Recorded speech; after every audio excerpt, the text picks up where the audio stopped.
Welcome to Politricks, the show where we strip away the talking points, bypass the spin, and dive straight into the tough conversations about politics that everyone else is trying to avoid.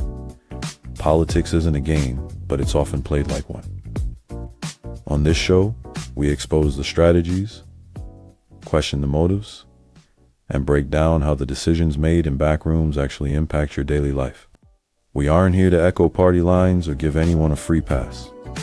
We're here to ask the uncomfortable questions, challenge the conventional wisdom, and have raw, honest debates with the people shaping our world. If you are tired of the usual political theater and ready for some unfiltered truth, you are in the right place. Let's get into it.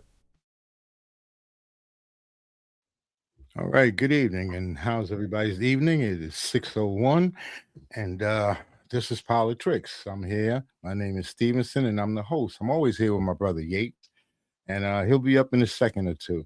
Um, I have a question for the politicians. It's just a question. So I get a pamphlet in the mail, and my brother want to get in on this. Let me make sure I bring him up here. Okay, there you go. So Ron, I how you Okay. doing, brother? Hotep, peace, my man. So I was just getting ready to tell you that I get these pamphlets in the mail from the different politicians, right? And as I go through the pamphlets, I'm looking at all the different photographs. I got a thing for photography. He talked about, or they talked about, community and bringing community together and how much they're going to do for the community. And I always see these guys at the different events, the men, the women, all the different politicians, and they show up at the meetings, and they always give this little speech about how we're going to come together as a community. Well, the thing about the pamphlet is that when I looked through that pamphlet, I didn't see anyone there that looked like me. I didn't see anyone there that was brown, black, or Asian. So what community are they talking about? Because we don't get any representation, even in a pamphlet. You dig what I'm saying? Well, you have to keep in mind that under the current administration, a number of seats that were normally held or traditionally held by black and brown representatives have been basically gerrymandered out of existence, right? This is something that has been going on for the past 30, 40 years now. They constantly redraw the lines. When Trump was reelected in 2024, one of the things he said was he wants 5 more seats in Texas. And, you know, it then incumbent upon the Texas legislature to go out and find 5 more seats so that Trump could hold on to the House. And that is what this is about. I just saw something online where Steve Bannon, one of Trump's closest confidants, and I guess another word would be co-defendant, Mhm. has told Trump, listen, what you need to do is you need to send ICE to the polling places, or you need to declare essentially martial law so that you can have control over the election. And, Steve Bannon said, going back a few years, Steve Bannon said, look, if we lose the House, we're going to jail. And Steve Bannon is just saying a quiet part out loud. Look, whatever you have to do to prevent this takeover, because if it happens, you, I, and several of our other co-defendants will actually be in jail. Hmm. Well, I still didn't like the pamphlet where I just felt that we weren't getting any kind of representation. If you talk about community, then you say you have a diverse community, then that should be shown on the pamphlet. And Mhm. so, you're asking me for my vote, right? They don't have a problem going around asking you for your vote. So at least show me in the pamphlet. Let me see somebody that looks like me in the pamphlet. This way I know we're talking about the whole community and not just a segment of it. Anyway, Well, all right, go ahead, say it. Well, you have to keep in mind that for Trump and the MAGA base, which the MAGA base is shrinking every day, right? A lot of them have come to realization that Trump has abandoned them. You know, these things that he promised, none of them are coming to fruition. None of this drill, baby, drill. None of this reestablishing or reopening the coal mines here in Pennsylvania. None of that is happening. None of the jobs. And do you remember? I guess maybe a year ago, Trump was talking about all the deals that were going to be signed. Yeah. Trillions of He dollars will be does. coming to the United States. You notice he doesn't mention those deals anymore. No, What because happened? the trillions of dollars went in his pocket. That's what happened. Right. There were no deals, right? There were no deals forthcoming. There are no deals now, right? That's why he doesn't mention it anymore. He doesn't talk about the economy anymore because he has no control. He talked about Biden, and he had MAGA talk about Biden with gas prices, with food prices. You know what he said about the economy? He did pretty much say he talked about the economy. He says, well, if your price of gas is going up, you know, a little bit, we're here. This is happening because of what's going on in Iran, and we don't want them to get a nuclear arms. We don't want them to have a nuclear missile. So that's why that's how he feels about the economy. And there was a time that when they asked him about it, he said, I don't care. All he cared about was the war and how much money that he's going to put in his pocket. Anything else, he didn't care. He didn't care about anything. You know? Well, basically, his statement is basically a non-statement. He's not getting into any specifics of what he's going to do to address the high cost of gas, food, just the high cost of living. He's not saying anything about how he's going to bring it down. He didn't even use the talk. You rarely hear him say, "Make America Great Again." Oh, he'll wear the hat. He wears the hat, but you don't hear him saying it anymore. And if you think about it, when the current New York City mayor, Mandami, won, his platform that got him, Gracie Mansion, which is the mayor's residence for those who may not know, was his talk about affordability and bringing prices down. After Mandami was elected, Trump all of a sudden started talking about affordability. Before, he said it was the Democratic hoax. But when he saw how a man, a Muslim, right, a Muslim that they call a socialist, can win in a city like New York talking about affordability, Trump realized this guy might be on to something. And then he brings Mandami to Washington. And they have a bromance. Now, this is supposed to be the enemy. This is supposed to be the guy that is destroying the fabric of America. They call him a socialist. They call him a communist. They call him a terrorist. Anything ist, he's it. And yet Trump embraced him like, it was Romeo and Juliet. So that had to have some effect on his MAGA base. And it still is having that effect. Well, I'm going to tell you that the only thing I think Trump is thinking about right now is how much tax dollars he wants to take and put in that damn ballroom. I told you before that there's a ballroom that's about a mile away from the White House, and it's fully secured, the whole nine. So they can go there. It's very nice looking. And you didn't have to tear down and build up a new ballroom that's going to cost us billions of dollars. Now you tell me you can't pay for SNAP. We no Medicaid because there's fraud. Every time it's time to look out for the little guys, it's always a mention of something about fraud. They're the biggest frauds going, man. The biggest frauds going. They're stealing our money.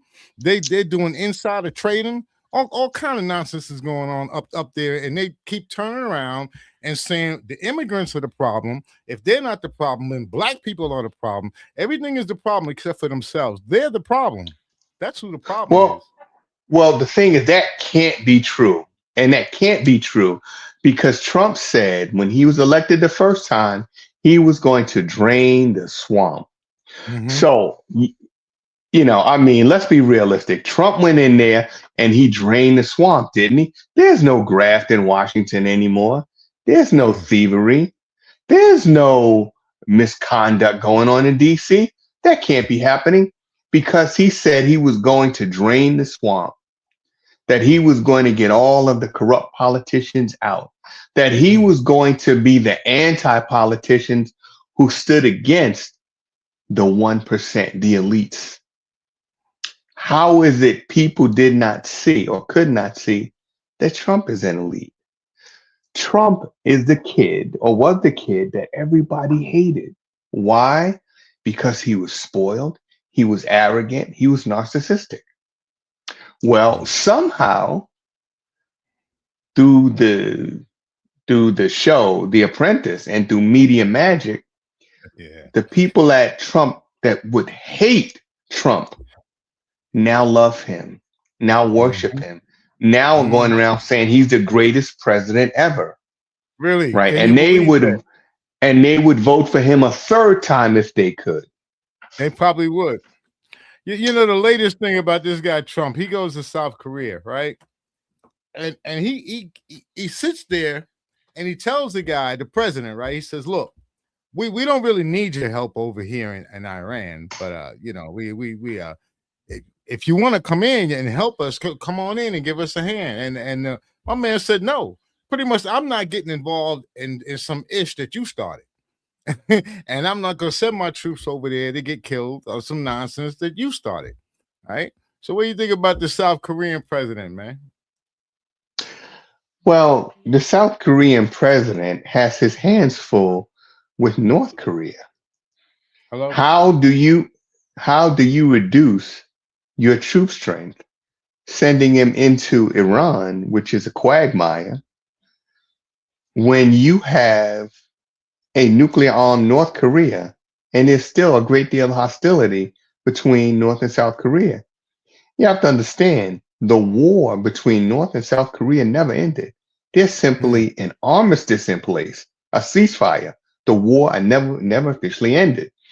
So, for them, for it was a smart move for him to say, I'm not going to put my people in my country at risk by sending them more thousands of miles away to fight a war that clearly you're not winning. And even if you add South Korean troops, you're still not going to win. Mm. Iran has the advantage in many important areas. And Trump is still saying, you know, you go back to 2025, the bombing mission, we destroyed their nuclear capability. That was a year ago. Well, if the nukes were destroyed and you set their program back decades, why are you still talking about the possibility of Iran getting a nuclear device? You You know, said I you can did remember that. when I can remember when we first had this conversation about the Iran war. I think a lot of people didn't think it was going to last very long, and I said, yeah, I think it's going to last. I'm saying now, I think this may be our modern day Vietnam. Really, I really do. Because look, he's pushing all of our allies out, so we're not going to have anybody to back us. And when China and Russia and when they get ready to do their thing, we're not going to have anybody to help us at all because of the way this guy is treating all of them. We're losing allies left and right. Well, yeah. And it is because, history repeats itself, right? What happened that led up to World War One, some of the same ethnic tensions, uh, some of the same conditions were present when World War Two started. And now here we are on the precipice of World War Three, and it's still some of those same, you know, issues that were going on in the time, of leading up to World War One, and certainly during World War Two. You had this whole thing with immigration and people that were considered outsiders. Hitler called himself the master race, right? The Aryans. I guess Hitler didn't realize that Arius was a black man, but that's another Mm. story. But the thing is, they believed themselves to be superior to all the other people living in Europe and around the world for that matter. So that same sort of mentality exists today, where people who are black and brown are relegated to the lowest levels of society, right? I mean, these people are being killed in the streets by law enforcement. We're not talking Law about enforcement, random killings. We're talking about members of law. law enforcement, Yep. right, who are sworn to protect and to serve, killing people. And what is their crime? Protesting. And let's be realistic. There are no legal repercussions. Trump, after this most recent killing, said, no, we're not going to stop the protest. Or should I say, we're not going to stop the enforcement. We're not going to stop the roundups. In fact, he wants to increase the number of people that are rounded up because it's a distraction. When was the last time you heard any real talk of the Epstein file? I haven't heard anything about the Epstein file in a minute or two. You understand? I mean, a couple of people have brought it up here and there, but nothing severely, nothing that you could say is newsworthy. Mhm. But those agents that are out in the street, they remind me of what you read in history about these like the first policemen, and their job was to go out and bring back the slaves, the slave catchers. And Mhm. these guys, they act the same way. They act just like that. They'll go inside of a kindergarten school. I've seen it with kindergartens, right? They'll go in there looking for immigrants, maybe the teacher or maybe some of the parents. They'll go in there looking for them. That's got to be illegal, man, to do that. And they don't care about the law. Remember I told you, I think that most of these people that are in ICE are probably part of that 1,500 that Trump pardoned. Well, that is known. There are a number of people that went into the Capitol on January 6th that have been hired by ICE. In fact, there was a hearing where they asked, I think it was Pam Bondi, about someone specifically who was arrested for participation in January 6th and who is now a member of ICE. You know, these crimes were felonies. And now these felons have been issued guns and badges and are told to go out and round people up. And not Well, we got a and felon, when but you we got a felon running the country, right? So absolutely. So I mean, the law, I don't know if it ever really mattered because clearly it doesn't matter at all anymore. At least there was a time when we had the perception of law and order. Now there's not even a perception. let me tell you, even this guy Todd Blanche. So he gives a speech talking to pretty much saying about anybody who attacks a police officer will reach the full extent. They'll get the full extent of the law. We're going to be punishing them to the full extent of the law, and most of we can.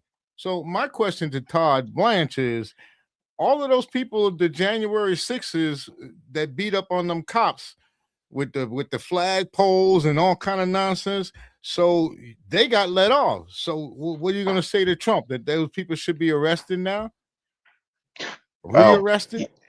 he was called out on what is clearly hypocrisy.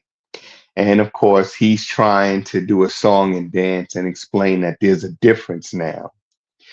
Oh, As I said, there's not even a perception of law and order anymore. Basically, what Donald Trump wants him to do. Now, let's be realistic. Pam Bondi, the original attorney general under Trump in his second term, was one of Trump's personal attorneys. Todd Blanche represented Trump at a number of his on a number of his cases. These were both his personal attorneys who are now supposed to be representing the United States and not one particular client. Well, that's not the way it is. They are protecting the interests of Donald Trump.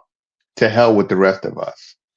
And, when you talk about Donald Trump, and, I even hate to mention his name at times, but he has now threatened to bomb Oman. Mm-hmm. because he's saying that they should not get involved, I guess, in the negotiations with Iran to reopen the Strait of Hormuz or to, God forbid, side with Iran. So now here's an individual who said no more foreign wars, that they were stupid, that they were costly, right? That he would Mm-hmm. not put Americans in harm's way. And now he's done it 6 or 7 times on these bombing campaigns. Now he's caught in this quagmire in Iran that he really doesn't know how to get out of. And he's talking about bombing Oman, Yeah, who, he's by the also way, is talking an about ally. right. Is an ally to Iran, right? No, a U.S. ally. Oh, really? Okay. There So are why? American bases in Oman. So why would Trump have a problem with that? Well, why would Trump have a problem with so many things, right? This Yeah, is that's true, man. Trump we're This is talking true. about, right? Very true. Very true. So this He, guy, he says that he wants to take the Strait of Hormuz and make it a U.S. territory. Did you hear that one? he's already claiming that it is U.S. territory. Now, it's one He's thing to claiming he claim got it. them boxed in. He don't got them boxed in. He's talking about that like the U.S. has control over the Straits of Hormuz, that they can open and close it pretty much at will, and he's just barricading it until he gets a deal. They don't people going in and out of the Strait. Iran, they control that. They control Mhm, that people coming in and out of there. They control that, not Trump. mhm. Trump is And a liar. well, he is, but I think what Trump tries to do is he tries to control the argument and control the narrative. So he knows that his MAGA base is dwindling. I think his most recent approval rating show him about 33%, and that's on a good day. So his MAGA base is shrinking, right? In terms of his control over the Republican Party, he seems to be losing his grip there too. In fact, there was just a recent primary, and the Trump-backed candidate lost and lost badly. And yeah, as I said, I was looking at the gubernatorial race and the senatorial races down in Florida. Well, that is Trump territory. That's Trump land, Florida, right? Well, he's backing Byron Donald down in Florida for the governorship. There are about 7 candidates vying on the Democratic side to unseat DeSantis down there. So one way or the other, it appears that Florida is going to have its first black governor. Yeah, You right. know, one way or the other. I mean, it would Either be Republican or Democrat, right? right. It would be pretty bad if it turns out to be, Byron Donald, right? Did you ever see the movie Django? Yeah. Yeah, we might as well elect Steven if we're going to let Byron Donald get in there. Because this is the guy that said, "Oh, Daddy's home," right, referring to Yeah. Donald Trump. So this guy, he has no interest in escaping the plantation. You know what I mean? No interest at all. Yeah. Not too long ago, there was a kid. I don't mean to get off track a little bit, but there was a young man who's 17 years old. I think you brought it to my attention last week that he was fatally shot. This was in Austin, Texas. That the Austin police officer, Norfolk, that the kid called 911, and when the Mhm. police arrived, they told him, "Put your hands up," and the kid lifted his hands, but he grabbed the bottle of water that was in his waist, and they put 20 rounds in this kid, man. So Mhm. the media down there is now trying to spin it, I guess, by trying to say that the kid was going for suicide by cop. But the Well, deal is the kid didn't have a weapon. He had well, no you know weapon. what? Well, you know what? That is something that is par for the course, right? The media will always try to inflame passions and at the same time sort of redirect the argument away from what is law and what is standard procedure. So you take a Caucasian suspect who is armed. Somehow the police are able to take him into custody Every time. without incident.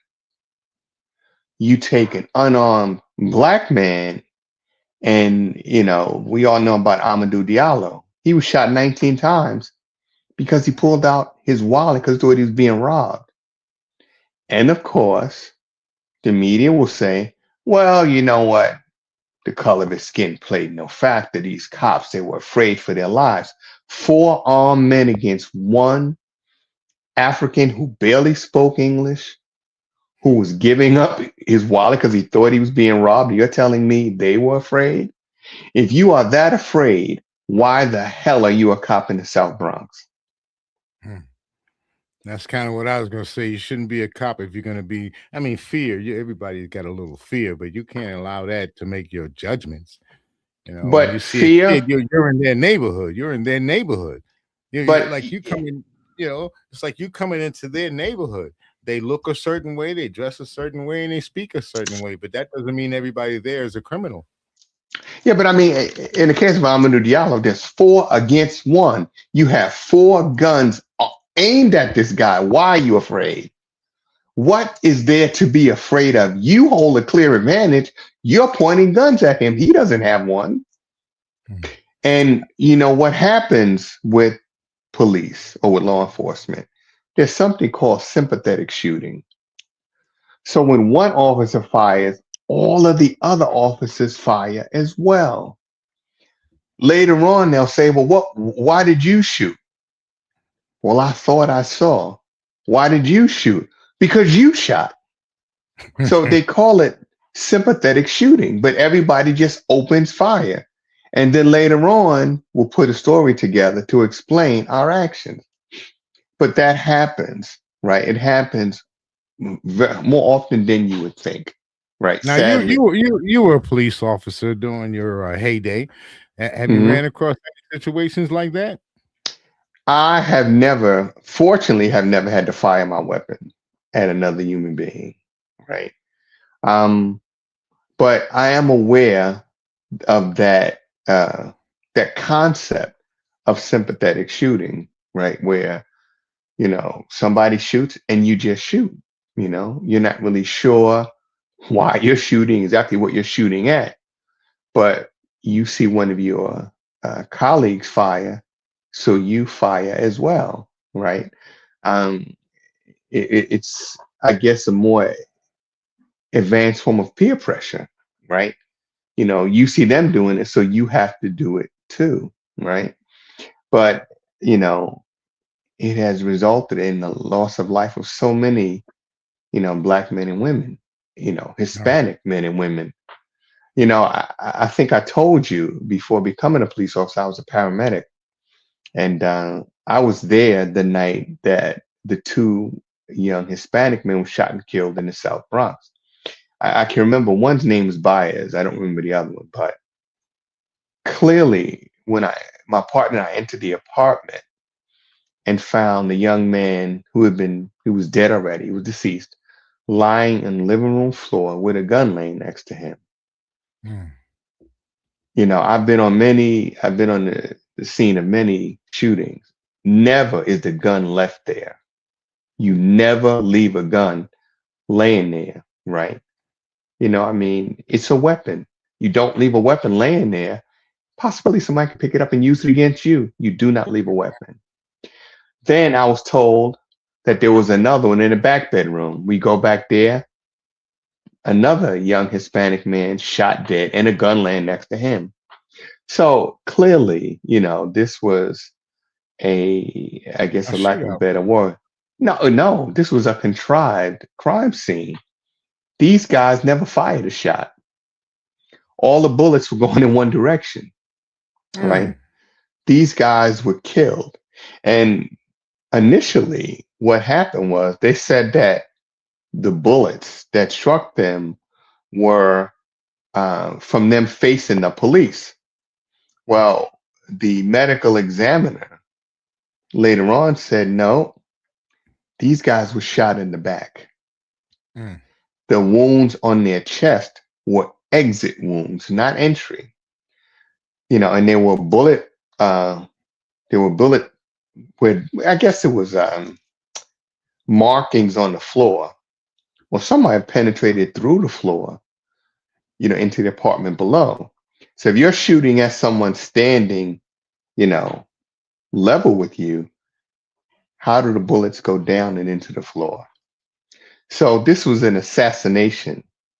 Mm. And I remember in the weeks following that incident, we were called down to the U.S. Attorney's office and we were questioned at length about what we saw that night.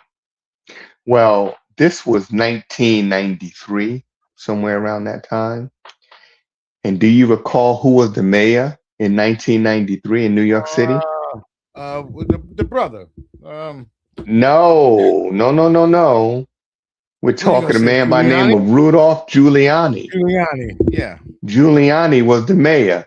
And where did Giuliani come from prior to running for the office of mayor of New York City? Wasn't he a cop or something? Giuliani was the U.S. attorney for the There you go. Southern District of New York. He So was of a top course, cop. the investigation is going through the office that he headed. So of course, what happened was this case was basically, it just went away. There was no justice for these families. And I remember seeing a documentary where the mother, I believe it was Mrs. Baez, was talking about her son. And Giuliani, she was doing a radio interview, and Giuliani broke into the interview and he insulted her, saying, well, why was your son out at that hour? Doesn't matter what hour he was out. He had a right to live.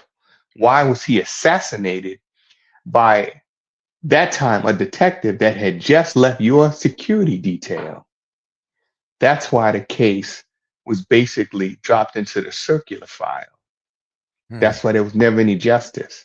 And now he's around here, Giuliani, that is around here looking for sympathy because his money was taken from him. Hey, God don't like ugly. Not at That's what all. I can say. Yeah, you Not at do all. something, it'll come back on you. You know, but Hmm. this. I've been keep looking at Trump and what's going on with in Iran and all the money that we're spending on the Tomahawk or the Patriot missiles, and there's a lot of money that's being spent on that, man. We're talking about billions of dollars, and they're talking about they don't have a whole stockpile that they're short, that they need more ammunition. Hmm. I, The reality is this. Trump is talking about bombing Oman if they get involved. Hell, we ain't even got the missiles to bomb Oman, how about right? that? You know, what the Secretary of Defense or Secretary of War, as he calls himself, Pete, pass me my drink, Hegseth, he is supposed to be the one who makes sure that our military is prepared in the event of war. So we're firing these missiles like we have an unlimited stockpile. We don't, right? We've exhausted so many in just this first year and a half of the Trump administration because we've already had these multiple military actions. The idea is to be forward thinking, to plan for any eventuality. What if Russia were to attack? What if China were to attack? What if North Korea were to launch an attack? Or what if, because Russia and North Korea are fighting together right now in Ukraine, what happens if their Mhm. combined forces attack the United States? Well, of course, Trump, he says, well, he has a good relationship with Vladimir Putin. When asked about Kim Jong Un the other day, he says, well, I have a good relationship with Kim Jong Un. Well, Kim Jong Un and Vladimir Putin are using that to their advantage. Sure is. You know, There were no sanctions put on Russia. There were sanctions on U.S. allies, but none on Russia. Mm. And, last week we talked about Greenland. Well, there's something you said that was correct. Well, American companies, Greenland company from Texas, they Mm-hmm. ship their equipment to Greenland. Mm-hmm. But the Greenland government says, well, wait a minute. We're not going to allow you to do anything. First of all, you didn't have the proper permits nor the permission to even bring your equipment onto Greenland soil. So at this point, there is no drilling taking place. And there's a possibility that there may never be any drilling that takes place. Because if these American companies, in conjunction with the British, were to start drilling and siphoning out the oil, who's going to benefit? Mm. The people of Greenland. We're talking about big country or a big piece of land, but not a lot of people. These people are not, we're not talking about rich people. So they're going to sit idly by while their oil is pumped out and shipped to America, shipped to the Middle East and other places. Their undisturbed lands are being destroyed, the environment being destroyed, and they're not even benefiting. I don't think that's going to work. You sure we're not in Africa, man? All these cats are coming in Africa, stealing and looting, as they want to call it, looting the artifacts. And every time you see pictures of the kids in Africa, you see them with the flies, and they look like they're malnourished and whatnot. And they don't want to give back the artifacts to the African countries. They don't want to give it back. Even though they know it was stolen, they still don't want to give them back. Well, a lot of countries are giving back some of them. Yeah, I think it was France that said we will loan. It was either France or England said we will loan them back. No, you don't loan back stolen property, right? You don't loan stolen artifacts. You give it back. So a lot of countries are now getting pressured to give back what they stole. And, for the Europeans, and I'm including America in that, or should I say the West. One of the things that allowed them to take control of the known world was their unity, right? Mm-hmm. They were in lockstep. Now, of course, there were times when when the alliances broke, World War One, World War Two. But think about it. Since World War II, the end of World War II, how many wars have they fought in Europe? I mean, there's been some uprising, things like that, but how many wars have been fought in Europe since World War II? Well, other than what we got now with Russia and Ukraine, I can't think of any. Exactly, because the Europeans or the West, right? They were strong. They had strong alliances. They had NATO and other agreements that they stuck to, right? We're going to go to what's called the global south, and we're going to take their resources. And if they resist us, then we will fight together as a unified front. Remember the first Gulf War? Oh, yeah. Every European country was part of the coalition against Iraq, right? Yep. Same thing. Right? And they with the United States. Oh, well, now those alliances are broken, right?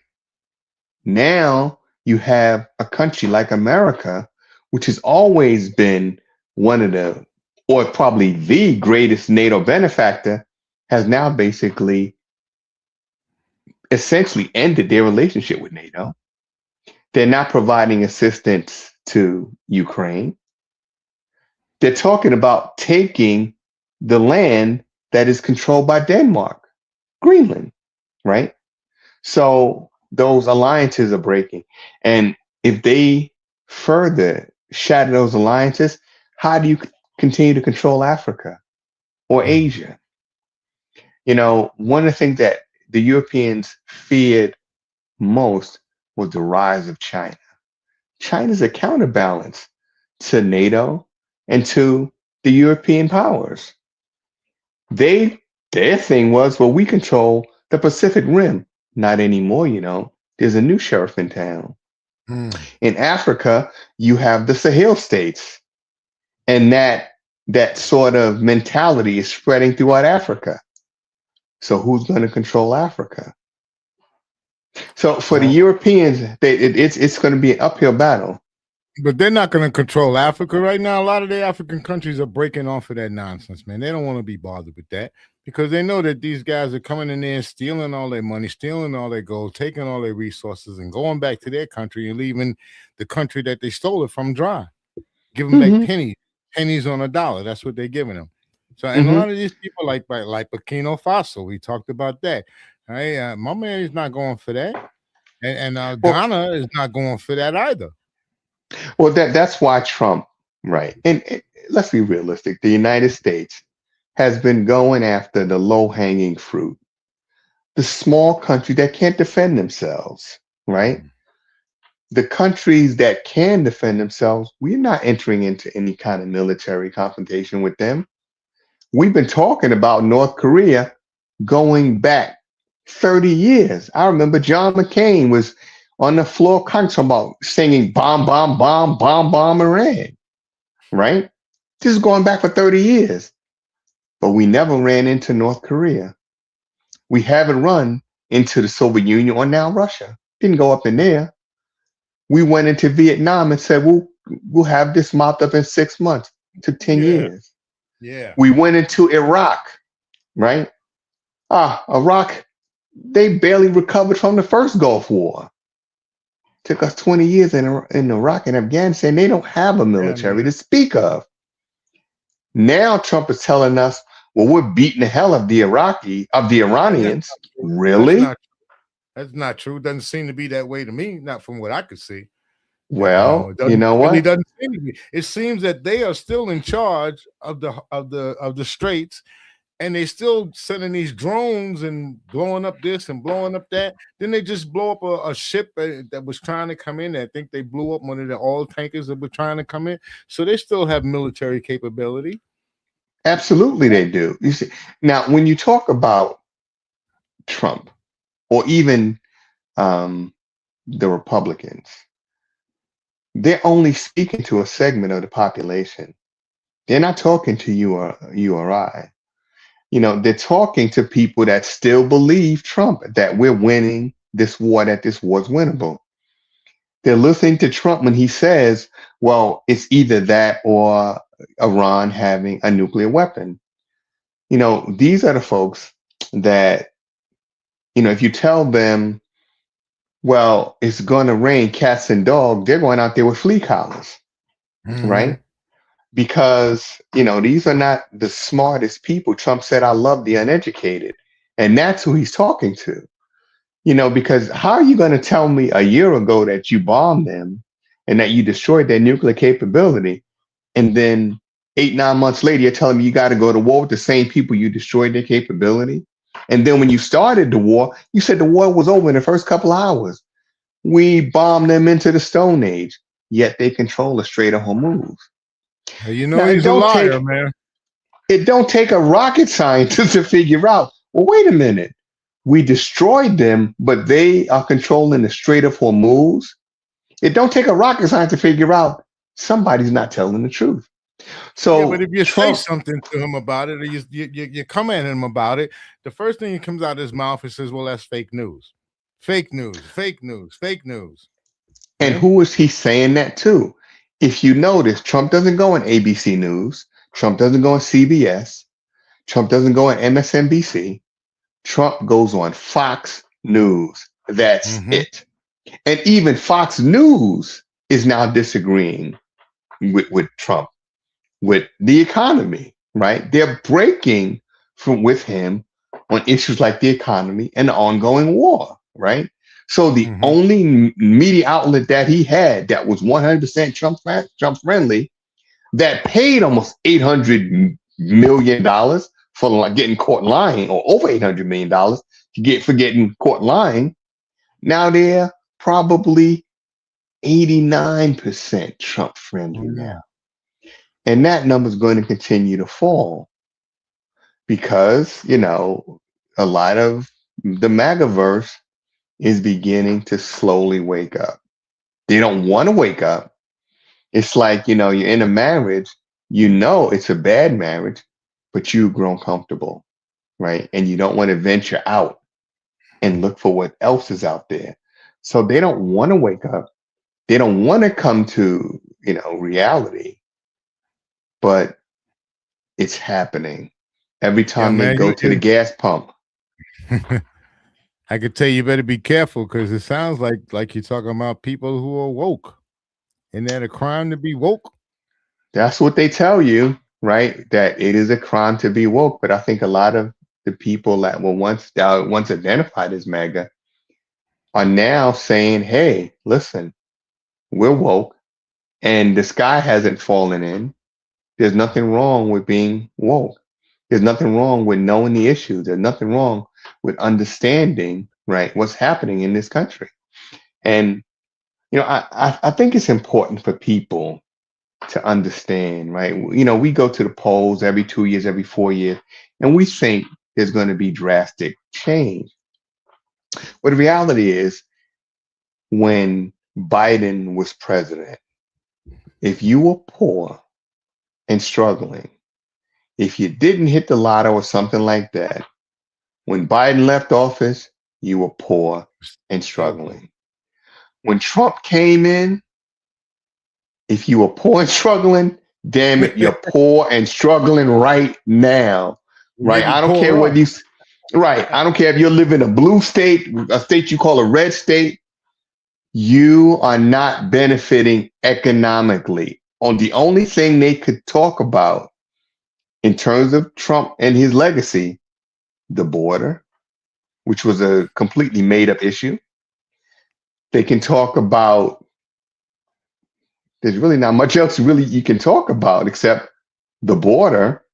And well, he'll tell you about the big, beautiful bill. Now he'll tell you that's a success, right? It's a success for rich people like him. Now people talk about the tax cuts, right? Okay. What they don't, it's like you tell people stuff and it's selective hearing. They hear what they want to hear. So they heard tax cuts, no tax on overtime, no tax on this, no tax on that. That's not even true. These taxes are still in place. But the other thing is the tax cuts for the wealthiest people are permanent. That's right. The tax cuts for working class people expire when Trump leaves office. Well, there weren't really much tax cuts for us, man. I mean, I was looking for that tax cut on Social Security. Remember, you said he was going to give us if you're receiving Social Security, you're going to get that. You don't have to pay the taxes. I was looking forward to that, but nope. Again, the man is a liar. He's exactly. just a straight out liar. I mean, his lies have gone into the thousands. Okay, he's told thousands and thousands and thousands upon thousands. I would say millions over the course of his life. But now in 2 years, these tax cuts for the working class and poorest Americans are going to expire. But the people like Elon Musk, who cut jobs, who forced Americans onto the unemployment lines, and who in turn became a trillionaire. MAGA has to look at that and say, what the hell did we vote for? This guy closed down our factory, the one that supported this little town. It destroyed not just the town, but the families in the town, generations that worked at this one plant. And you thought that Trump was only going to hurt certain people. You didn't think that as Malcolm X said, the chickens would come home to roost in your yard. You thought it would just. Are you looking at my shirt there? I can't even see it. look at my shirt there. Oh, I see, brother Malcolm. Oh yeah, I see him. I'm like, you're looking at my But shirt.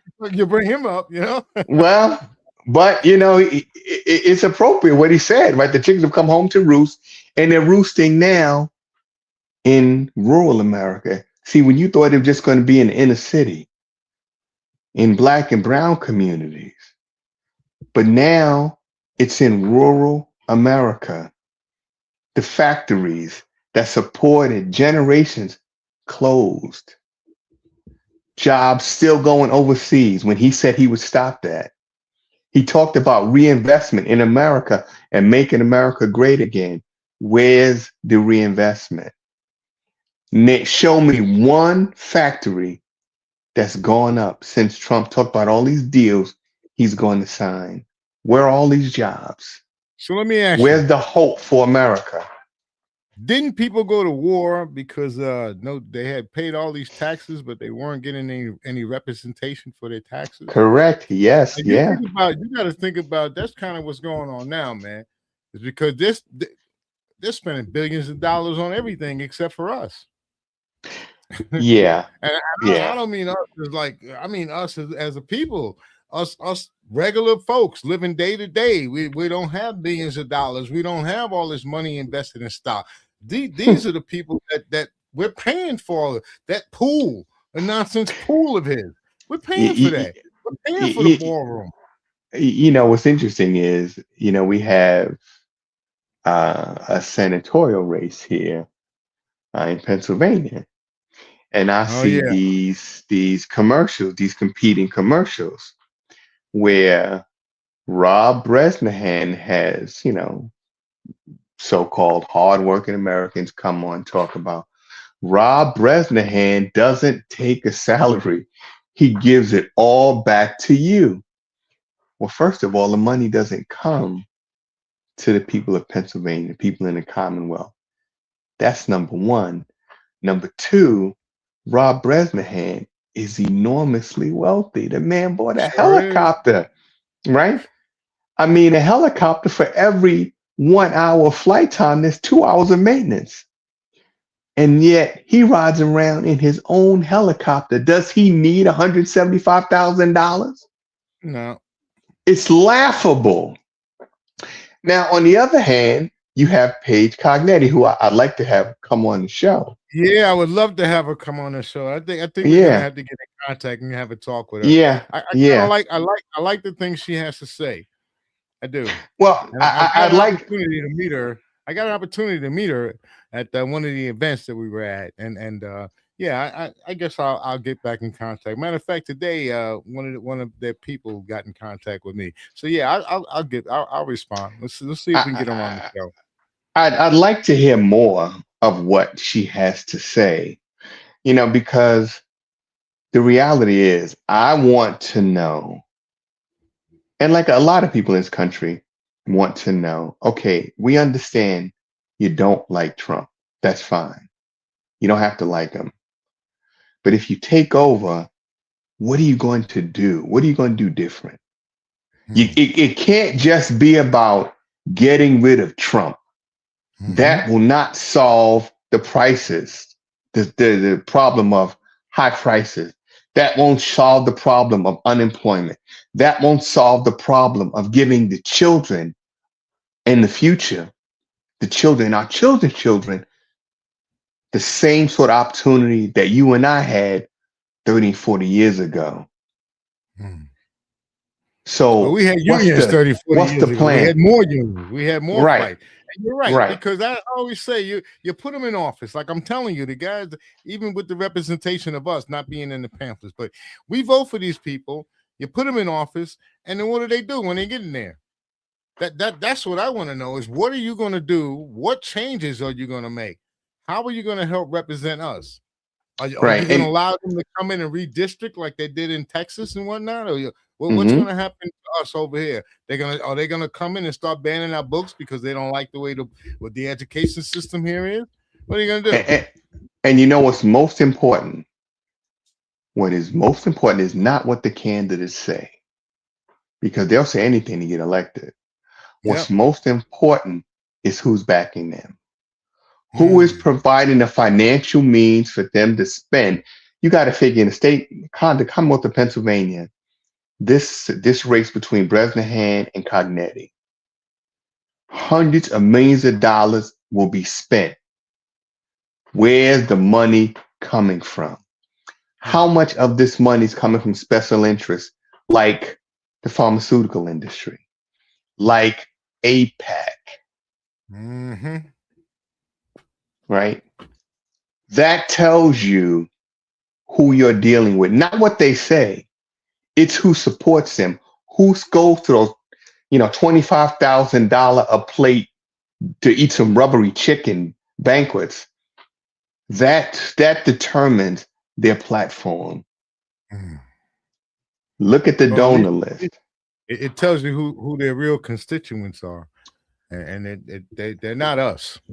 They're not us. When they're taking that money from the people, the people, they want something in return. It's not it's not I'm going to give you this and you're not going to give me anything in return. Like Trump with the damn ring, $35,000 ring with all the diamonds and rubies, and I don't remember which country it was, but they gave him the ring and he decided not to put any tariffs on the country. So that's more or less, that's like a bribe, It's like a bribe.